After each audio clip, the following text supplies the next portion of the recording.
Right, on my podcast today with Different Matters, I am interviewing sociologist, American sociologist Musa al-Gharbi. We are talking about the origins of woke ideology. We are talking about symbolic capitalists, which is the professional managerial class that have really embraced the social justice warrior worldview, the woke worldview. And Musa explains to me why this cohort has embraced this ideology and what is driving them to not only embrace the ideology, but sometimes to embody the very people that they are seeking to represent. I enjoyed the interview. I hope you did too. Thanks so much. I'm here on my podcast, Different Matters, with an exceptional guest, Musa al-Gharbi. Musa al-Gharbi is a former shoe salesman. He is a professor at Stony Brook University, and he did his PhD in sociology at Columbia University. We are going to deconstruct wokeness. All right, so we've got an hour to understand what wokeness is, where it has come from, and why it is perhaps, maybe, as you indicate in the book, in abeyance. We are drawing on your book, We Have Never Been Woke. Musa, thank you for coming in. It's great to be here. Thanks for having me. Let's start with the central thesis of your book is a cohort of people you call symbolic capitalists. So let's start there. What is a symbolic capitalist? Yeah, so a symbolic capitalist is someone who makes a living based on what they know, who they know, and how they're known. So that's by cultivating and leveraging what sociologists call symbolic capital on behalf of themselves and other people. Less nerdy way of saying that. Symbolic capitalists are people who manipulate things like impressions and ideas and symbols instead of, for instance, providing physical goods and services to people. So if you think about people who work in fields like media, consulting, financing, law, education, so on and so forth. These are all examples of symbolic capitalists. I'm a symbolic capitalist as a professor and a journalist. I'm 2-in-1 symbolic capitalist here. Yeah.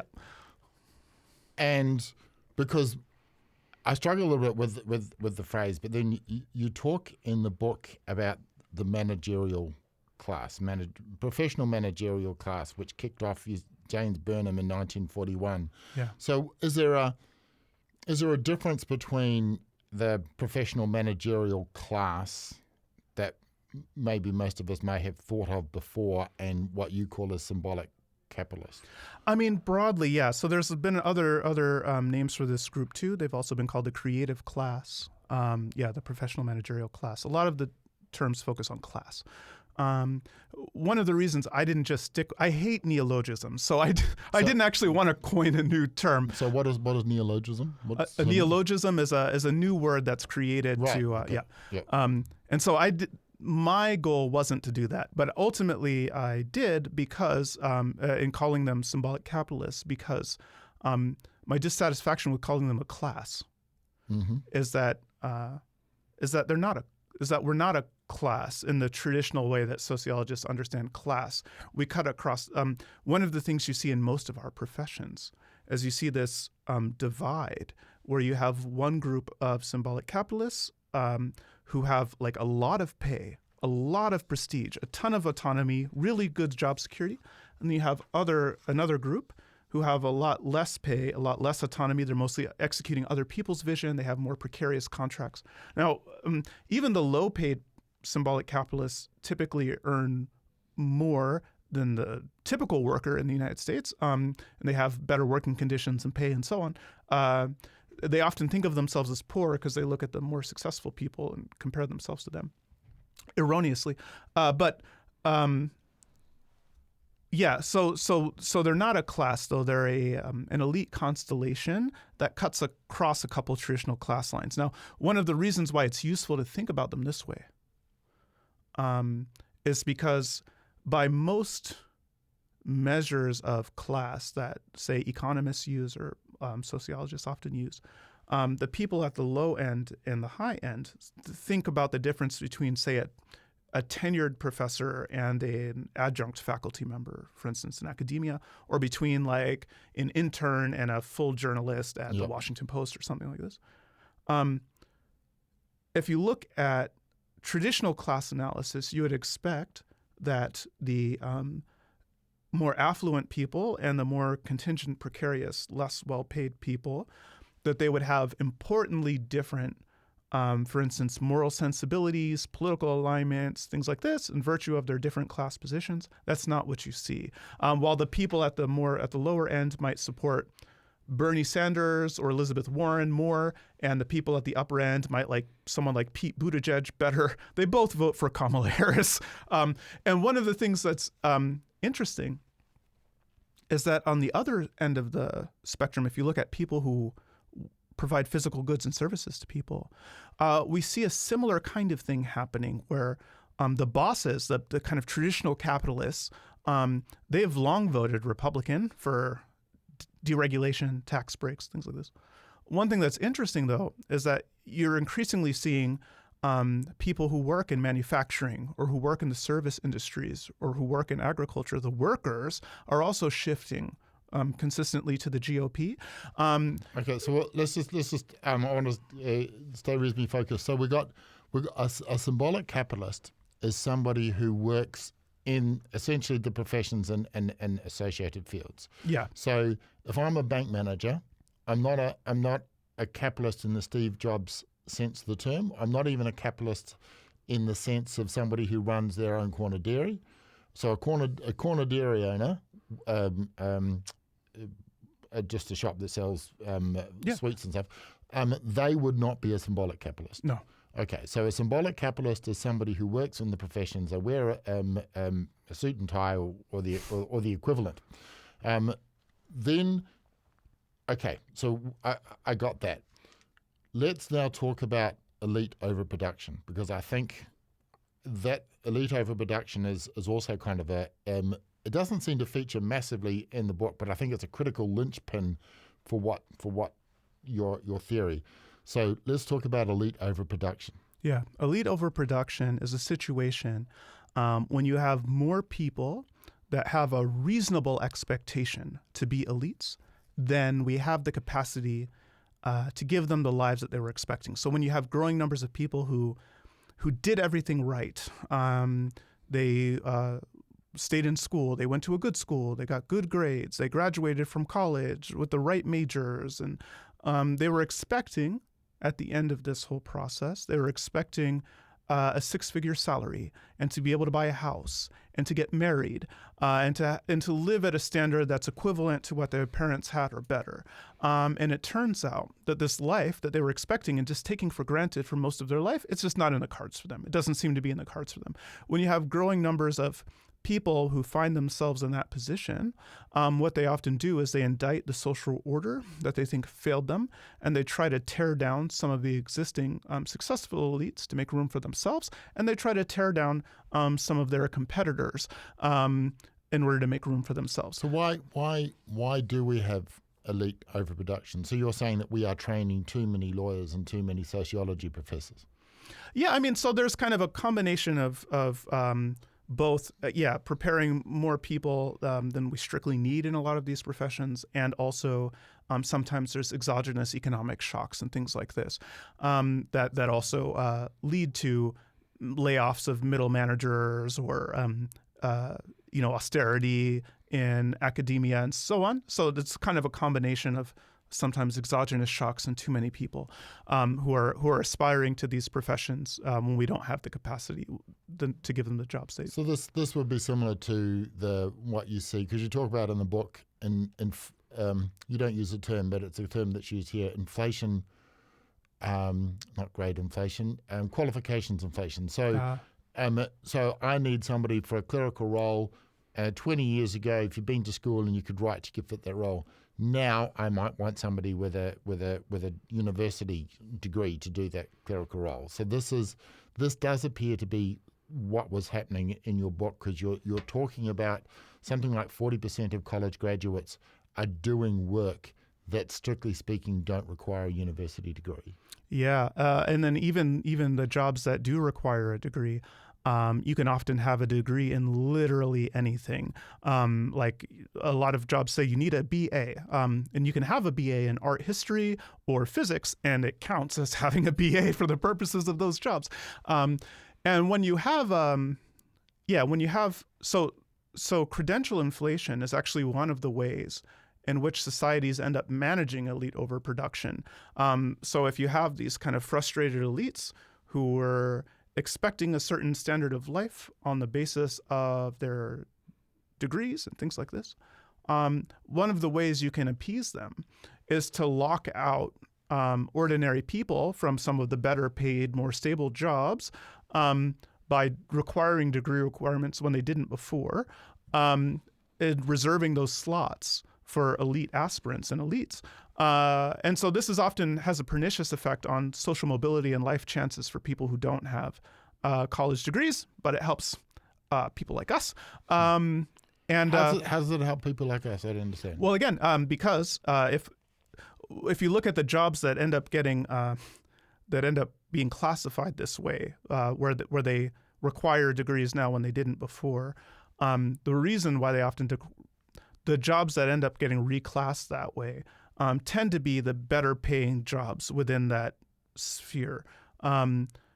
So instead of competing against both other symbolic capitalists and kind of normie people who don't have college degrees for those jobs, now we're just competing against people who have college degrees. Right. So that's good for us. Yeah. So now we set the stage. So we have this large cohort. So you go back to the professional managerial class and you say this kind of happens from about 1900 on, as you got factories, you need people to manage the factories, and there is a demand for factory managers, for engineers, for accountants, whatever. So there's suddenly a career path for smart people that didn't exist before.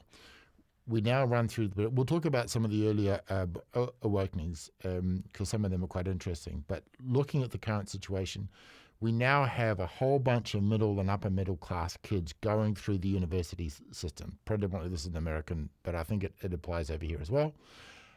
And they suddenly find, oh my God, I've gone to university, I've got whatever it is, this massive student debt, and I was expecting to get $150, $100, whatever it is, $1,000 a year job doing something nice, and I'm stuck doing some mundane stuff.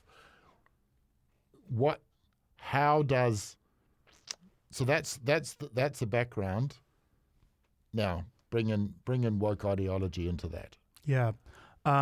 So one of the key puzzles the book wants to explore is that of all the ways that these elites could engage in these struggles over power, status, and resources and opportunities, why the heck do they do it through these kind of social justice claims?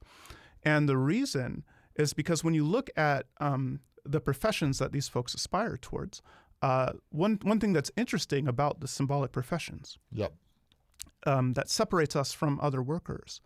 For one, we get paid more, we have more autonomy, we have more prestige. But the reason we have those things, our claims to why we need more money, more autonomy, more prestige, is that we need these things not for our own sake, but because if you give us these things, it better empowers us to help everyone in society, including and especially the least among us. So if you look at fields like journalism or academia, they're explicitly defined in terms of altruism and the common good. So like journalists, I'm supposed to speak truth to power. I'm supposed to be a voice for the voiceless. I'm supposed to be the fifth estate that holds, the fourth estate.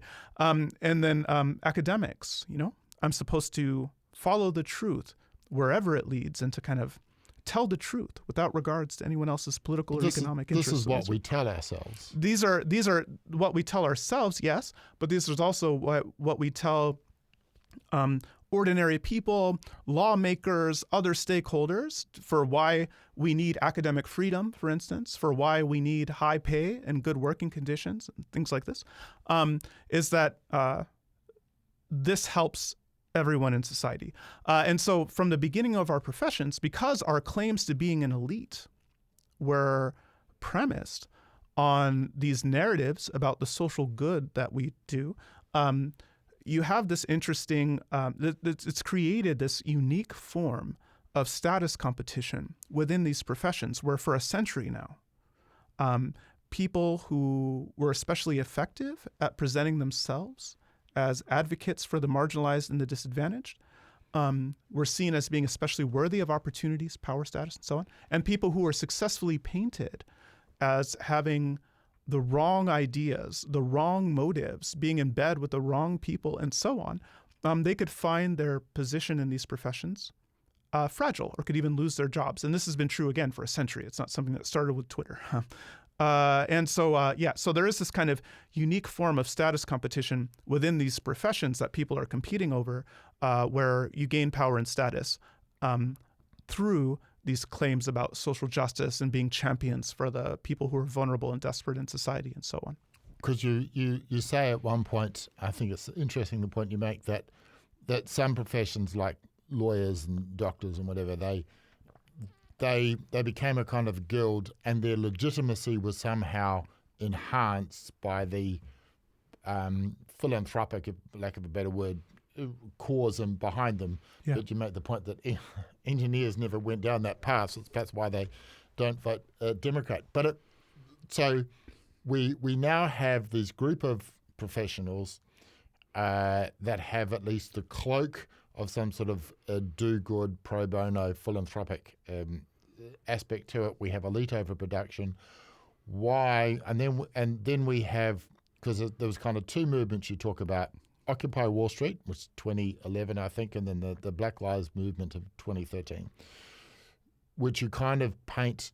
Well, that was so you maybe that was kind of the origins of the current Great Awakening. But why then? Why in 2010? Why did it happen? What was the spark that triggered this thing?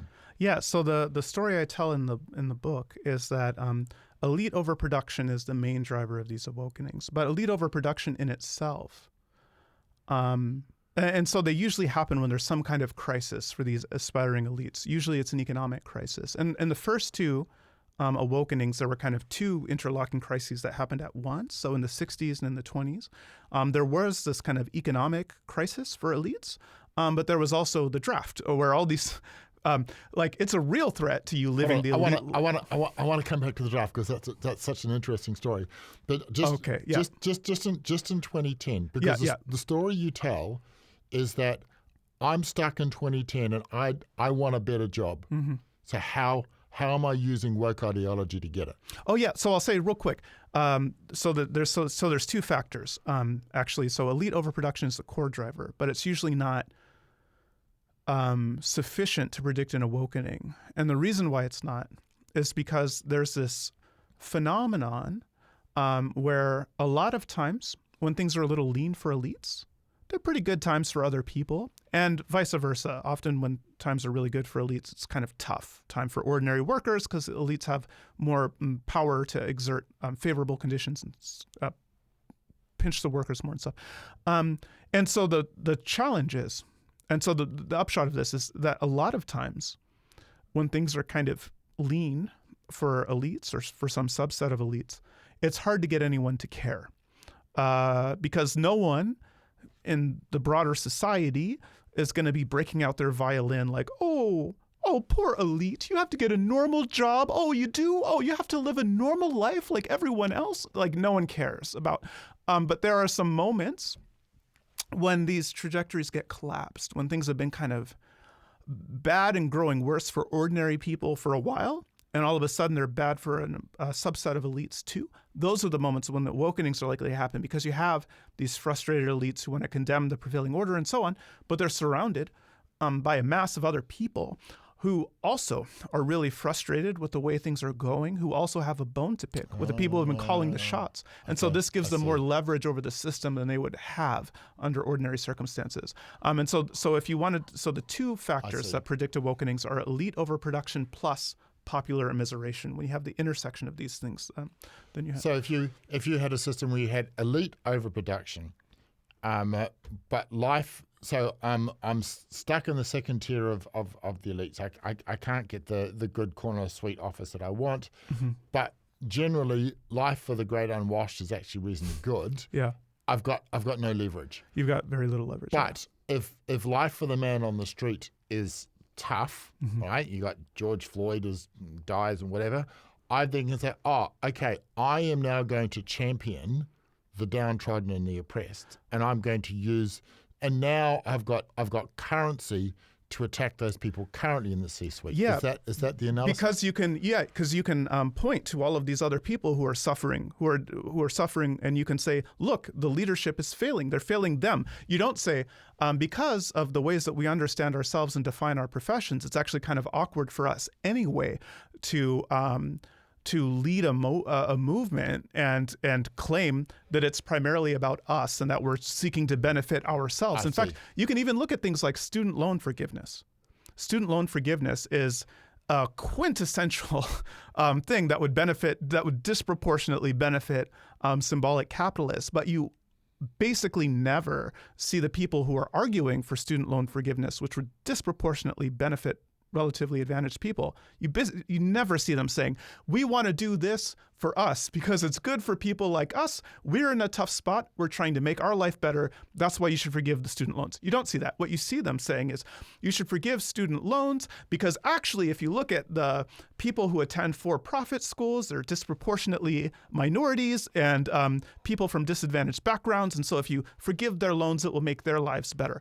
And that's true. But if you look at who would benefit the most overall from student loan forgiveness, it's people like us. So we feel deep discomfort with just nakedly pursuing our own interests. Even when we're trying to pursue something that would benefit us, we tend to couch it as benefiting primarily other people.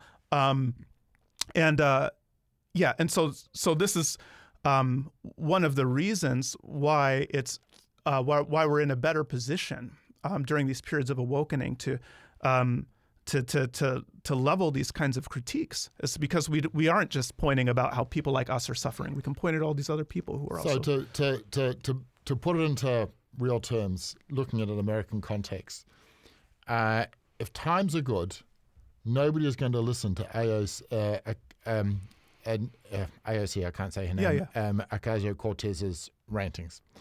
They're going to say, yeah, shut up, not interested. But when times are tough and when times are relatively good, Nancy Pelosi is safe and she's secured and nobody's going to touch her. But when there is a disturbance in the force and Ocasio-Cortez can point to the disenfranchised and the poor and the oppressed and whatever, that gives her a platform to be able to then tear down because she won a seat off an establishment Democrat. She's attacking Nancy Pelosi. The disturbance allows her, now she's got currency. Now she's got purchase. Yeah, and what's interesting, actually, AOC is such a fascinating example, a really good example here.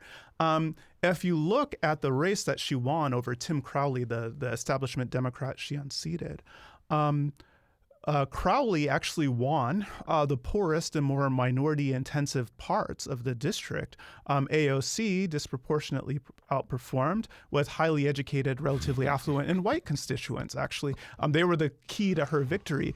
But this is a case where part of the reason why the kinds of narratives that she was telling resonated, including and especially with people like us, got people like us fired up, going to the polls and stuff like this, is because she could plausibly point to being an avatar of the marginalized and the disadvantaged and helping them navigate these tough problems, which in this moment when the establishment seemed to be failing ordinary and working class people and so on. Yeah. And so in a New Zealand context, we've got a party called the Greens, which were kind of the AOC kind of wing of the left.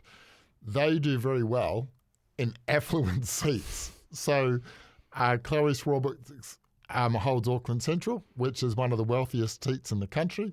You go down to the poorer areas, and the Greens get almost no votes. They vote for the Labour Party, which would be the Nancy Pelosi type left. So it's interesting. The road to Wigan Pier kind of just that's it. But why? You ask this question at the end of the book. maybe between then and now you've got an answer. Why don't poor people? In the United States, there seems to be a real shift with the working poor voting for the Republicans. We don't see that necessarily in a New Zealand setting. The working poor are more likely to vote for the Labour Party, which would be the Nancy Pelosi wing of the Democrats, I guess. But why? Why is it? Why didn't the truly poor vote for AOC? What's stopping them doing that? Yeah, well, I think there's a couple things that are relevant. First, a lot of people who are genuinely disadvantaged, what they care most about is kind of bread and butter, kitchen sink issues. They prefer candidates who talk in kind of direct, simple language and so on. And so if you're making all of these, if your campaign is based on addressing something like systemic racism instead of like, here's how I'm going to lower your rent or something like that, this is going to be less appealing. Also, people who are kind of more vulnerable and so on are willing to take less risks in terms of voting. They would rather bet on someone who seems more like a sure bet than someone who's making big promises that they're probably going to under-deliver on. And so this is part of it. Also, if you look at working people compared to symbolic capitalists, most working class people are significantly more culturally conservative than the typical symbolic capitalists. So they support us, they support left-leaning parties historically because they seem like better allies on things like social safety nets and things like this. But they don't vote for the Democrat. Like if you look at black people in the United States are one of the most culturally conservative blocs overall in the Democratic Party. They don't vote for the Democrats because they support a bunch of left-wing cultural issues. They support Democrats because the Democrats seem to be a better ally on civil rights and on social safety nets.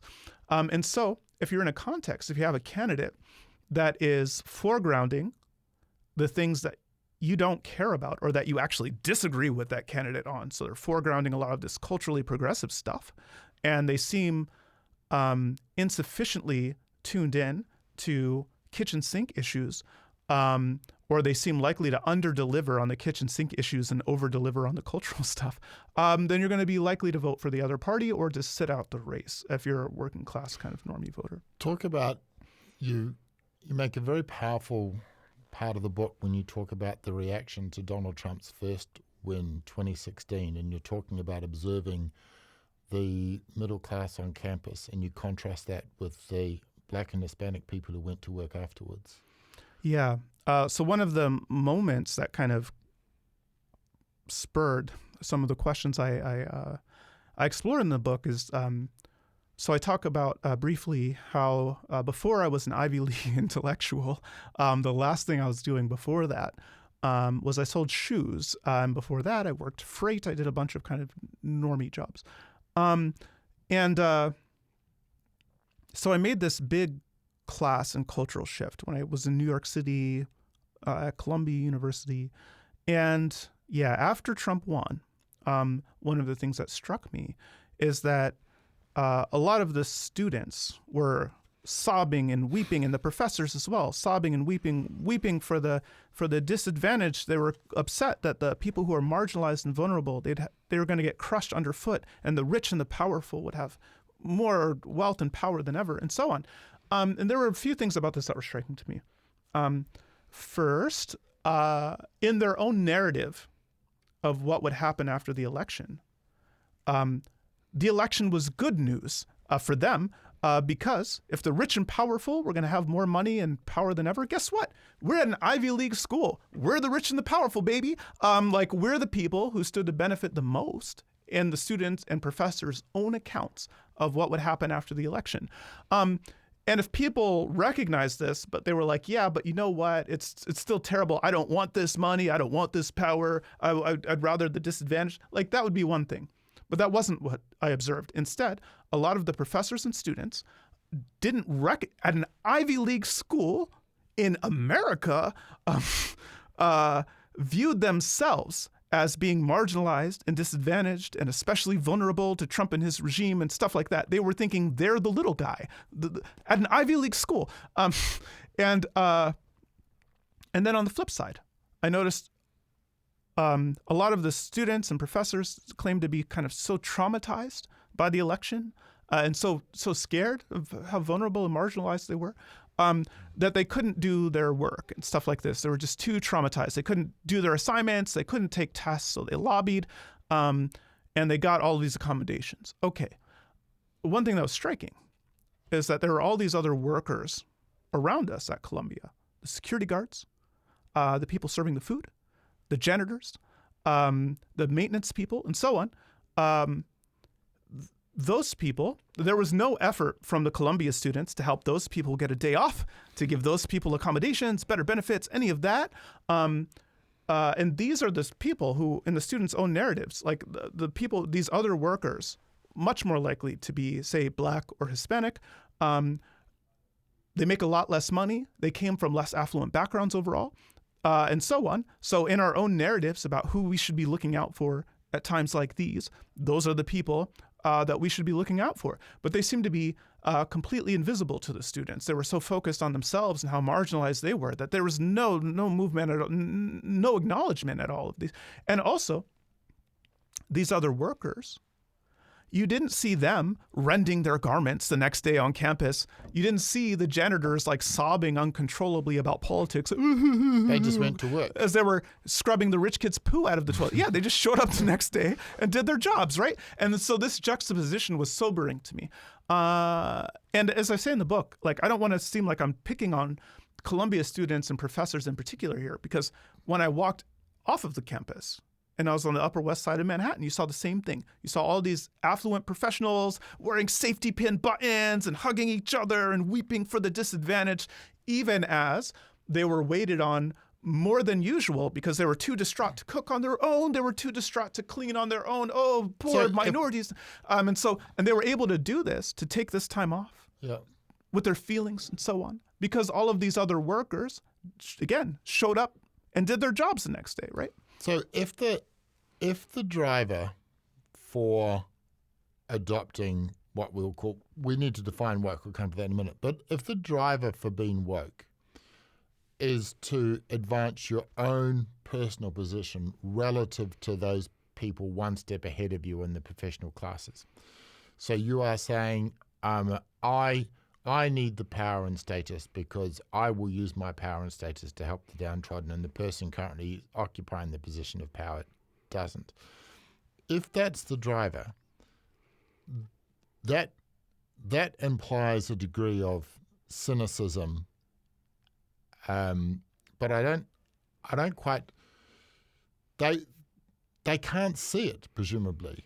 They are not aware that they have adopted an ideology that suits their purpose.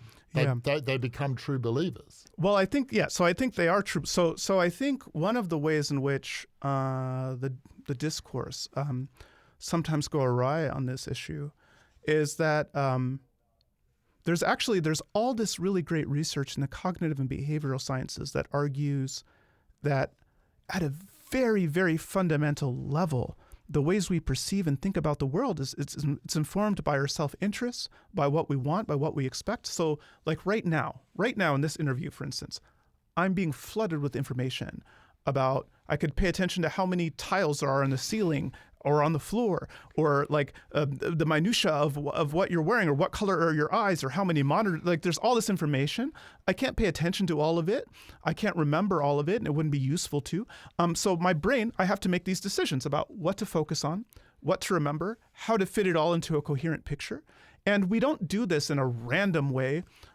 We tend to assemble this picture of the world in ways that helps us advance our interests and further our goals. This is usually adaptive. It's actually a good thing. Our lives we would be less able to succeed and flourish if we didn't do that.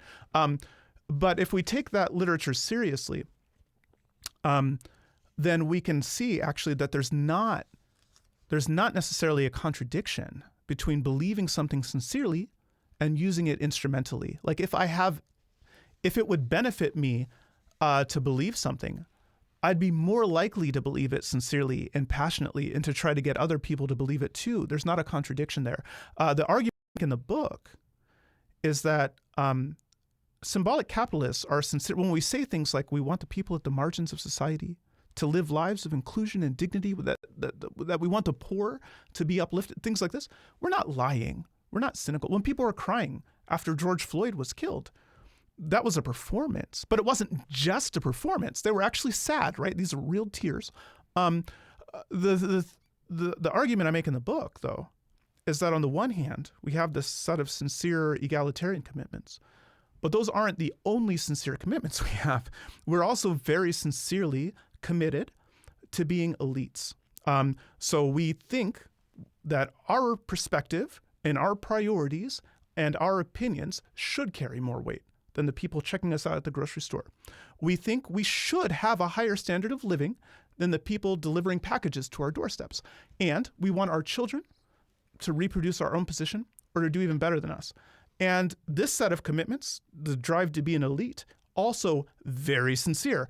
And these two sets of sincere commitments, though, they're in a fundamental tension. You can't actually be an egalitarian social climber. It's a contradiction in terms, right? And so what I argue in the book is that when these two sets of sincere commitments come into conflict, as they often do, it's often this desire to be an elite that ends up winning out in a way, kind of transforming how we pursue these social justice goals. So we mostly try to pursue them in ways that don't cost anything for us, risk anything for us, require us to change anything about our own lifestyles and aspirations. Mostly we try to blame other people and take things from other people, including and especially we have this really tight focus on the 1% and the millionaires and the billionaires, but also we villainize and blame people who live in flyover America, who benefit a lot less from the system than we do, and have a lot less influence over the system than we do, but who hold the wrong thoughts about race and gender and sexuality and so on. We blame them for a lot of social problems too.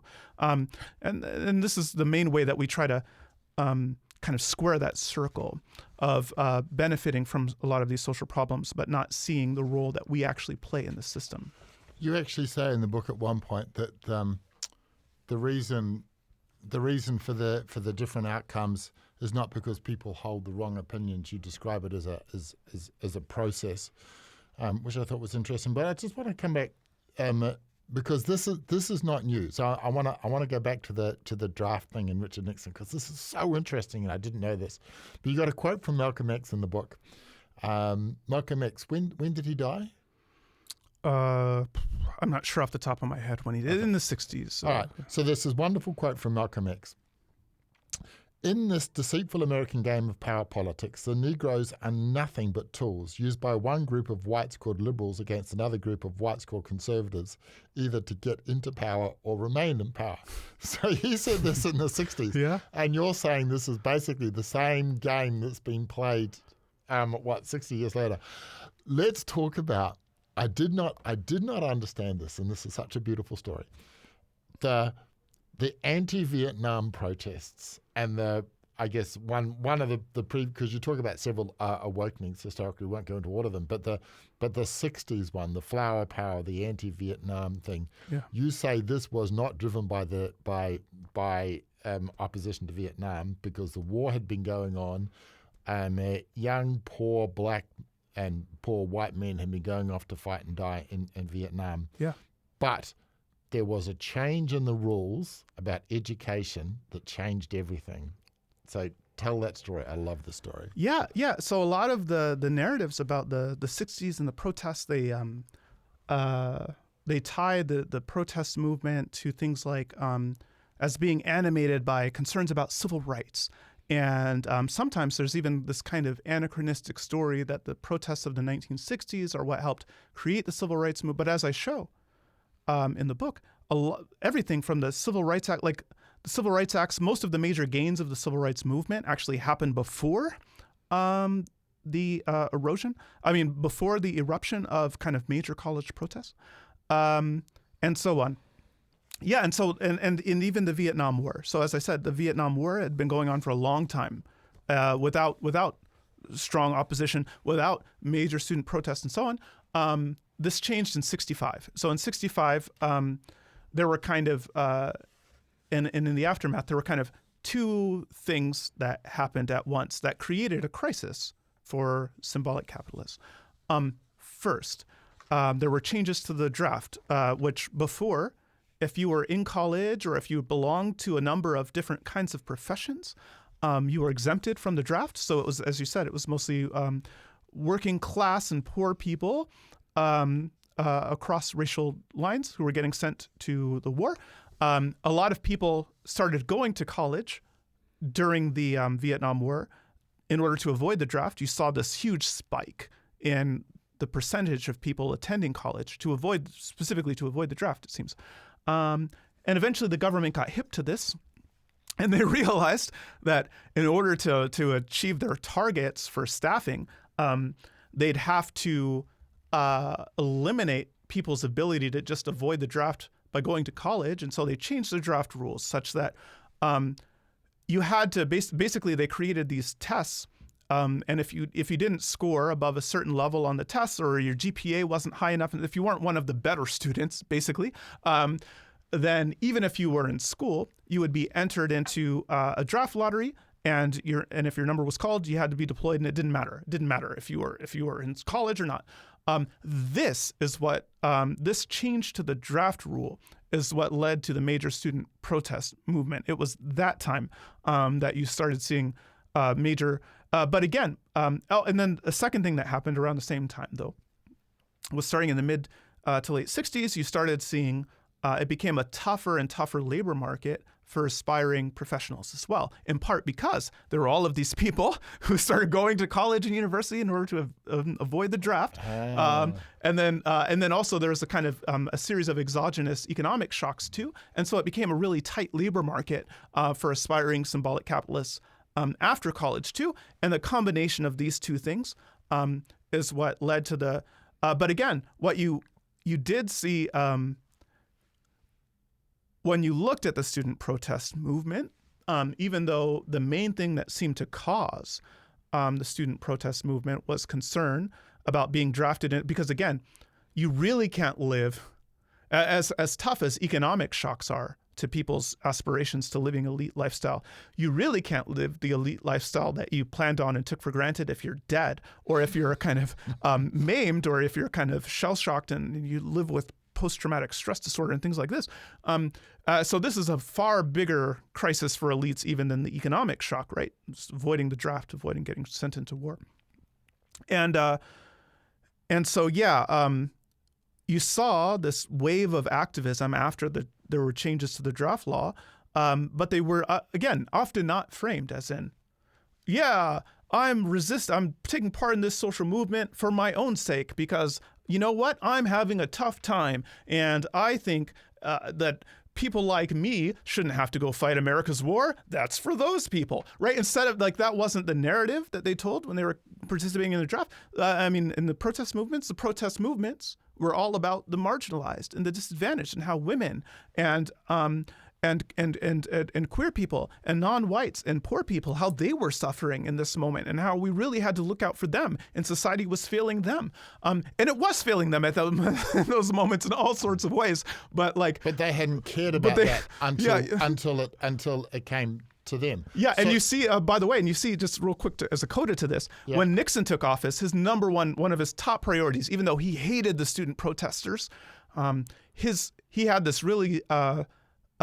He intuited that the big driver of a lot of these student protest movements was that it was just a bunch of relatively affluent kids who didn't want to fight in Vietnam. And he intuited that if he got rid of the draft, the protests would go away. And so he made it his order, even though he had zero respect for the student protesters, he made it one of his top priorities when he got into office to eliminate the draft. And sure enough, once he eliminated the draft, you started rapidly seeing, as I show in the book, a decline in student activism, like pretty much immediately when the draft was repealed.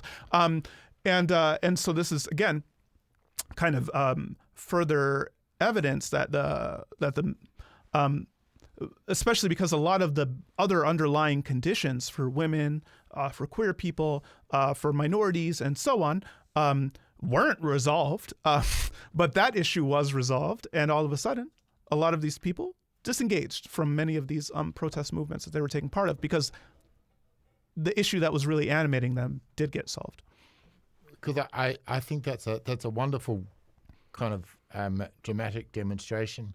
So you've got these young elites who don't care at all about Vietnam or the Great Society, not engaged. They were going to university as a means to avoid going to Vietnam. When the rules changed and they could no longer use university as a means to go to Vietnam, suddenly they cared about the war in Vietnam. And when Nixon took that away, they stopped caring about the war in Vietnam. I think that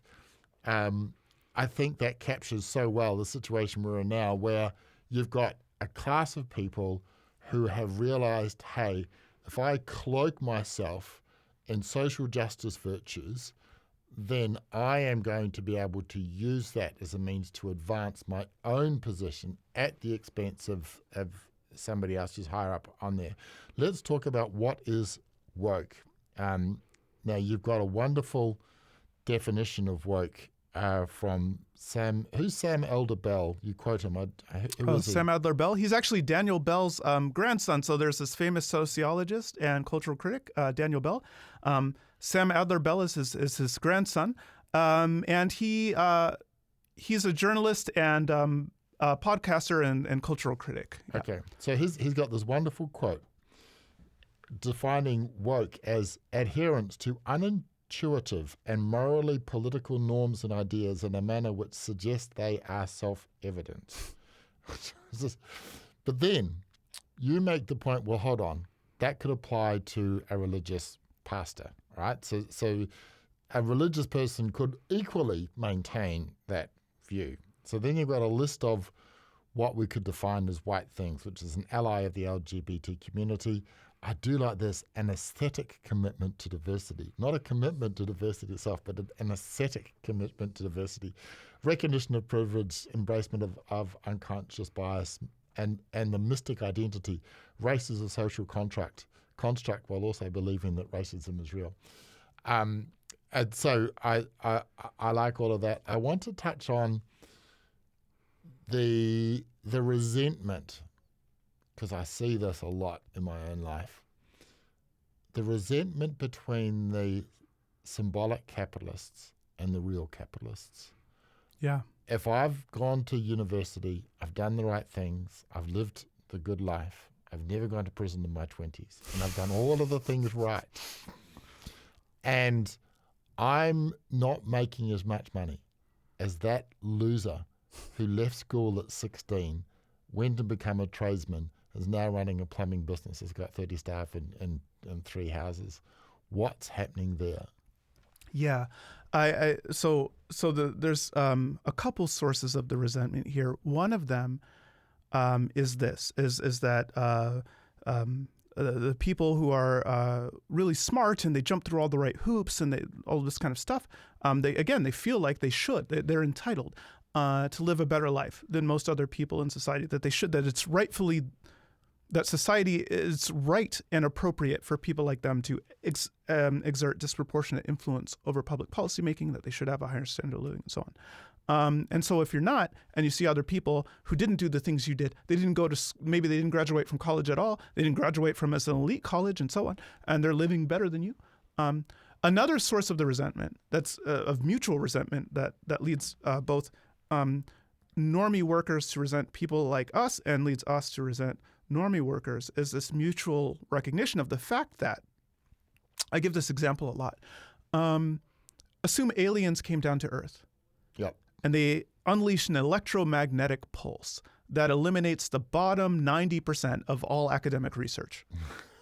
Yes. No one would ever know the difference. Life would keep on going. No one would know. It would make no difference to people's daily life. Now, assume aliens came down to Earth and abducted 90% of mechanics. we would know that immediately. Society would not be able to function, right? And so there's this sense in which normie workers recognize that the work that they do is actually more important in a practical way, is more important than the work that people like us do. And they're annoyed and frustrated that despite the fact that they're doing stuff that actually matters more in a practical sense, that people like us have more influence over society than they do, and often make more money than they do. And then on the flip side, we have some anxiety and resentment towards those people because we're aware on some level that even though we feel like in virtue of our knowledge and smarts and this kind of stuff that we deserve this elevated position in society, we are aware on some level that a lot of the work that we do is ultimately bullshit work, that if we didn't do this work, if I got struck by a comet and never wrote this book, life would go on in the same way. And so this awareness is a source of kind of anxiety and resentment of us towards them as well. One thing that's really interesting, if you look at the resentment between traditional capitalists and symbolic capitalists as well, like if you look at people who say run a used car dealership chain, or they created a grocery store chain or something like this. So a lot of these people are very wealthy. You can be easily, in America, you can easily be a multimillionaire. If you run a chain of successful used car dealerships, you can be a multimillionaire. You can be genuinely wealthy. A source of resentment for a lot of those folks, for someone like me, is that back in the day, if you were one of these kind of local gentry, there was local media. So you had an ability to kind of talk back to society. The people in your community looked up to you and admired you. The kids wanted to be you. You had these nice patronage networks and so on. Today, someone who occupies that position, a lot less social status. The kids today want to grow up and be TikTok influencers, not car dealers. The local media has largely disappeared, folded. And so if you want to take part in a lot of these civic discussions, you have to write for somewhere like the New York Times instead of your local paper. But guess what? If you run even if you're a multimillionaire who created a business that employs hundreds of people, but your business is that you run a used car dealership chain in Montana, the New York Times does not give one care what you think about anything. Doesn't matter. You do not matter. Whereas someone like me, who was a PhD student, who had accomplished practically zero, I had accomplished nothing. I was a PhD student at an Ivy League school. I was able to write for the New York Times. This is a kind of thing that is really, really frustrating for a lot of these other elites, that they feel like they don't have the level of elite status that they deserve in virtue of their accomplishments, in virtue of their wealth and stuff like this. And then they see someone like me out there exerting a lot more symbolic capital over society, despite accomplishing zero. Like, on what basis should I be able to write for the New York Times when someone like that can't? Now I can make a story about how I have a PhD in sociology and I've studied and thought about these issues for a long time. And it's not like that story is completely false, but it's also the case, again, that for a lot of these folks, like a big source of their frustration is that